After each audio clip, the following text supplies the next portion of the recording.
Charles Spurgeon wrote, "It is the faithfulness of God that brings you under His correcting rod."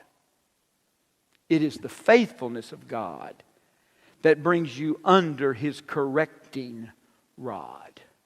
I think of the New Testament verse that's almost a parallel to these verses. It's James chapter 1 and verse 2, which says, "Consider it all joy, my brethren, when you encounter," not if, when you encounter various trials, knowing that the testing of your faith produces endurance. And you let endurance have its perfect result, so that you may be mature and complete, all grown up, lacking in nothing.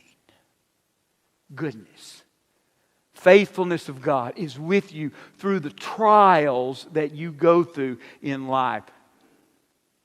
They're making you, shaping you, maturing you. So what's new every morning in your life? God's goodness and faithfulness to you. He is there in the deep valleys, giving you hope.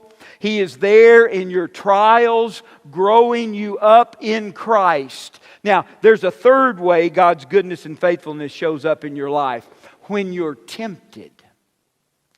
1 Corinthians chapter 10 and verse 13, probably the most misunderstood verse in all of the New Testament.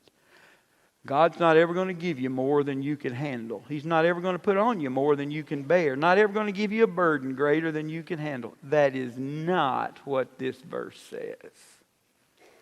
But it's often quoted that way.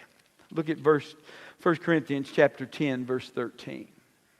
"No temptation has overtaken you, but such as is common to man. And God is faithful, who will not allow you to be tempted beyond what you are able, but with the temptation will provide the way of escape, so that you will be able to endure it." God's faithfulness shows up in your life when you are tempted.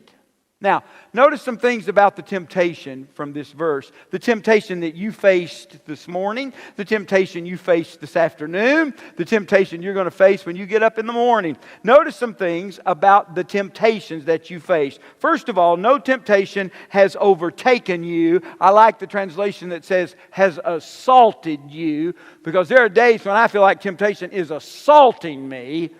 There are days when temptation is just coming at me. No temptation has overtaken you, assaulted you, but such is common to man. In other words, your temptations are not unique. You're not the only one going through that. You say, "Oh, me, I'm the only one that ever had this much." No, sir, no, ma'am. We all have had it. We all have faced it. "I'm the only one." No. Your temptations are not unprecedented.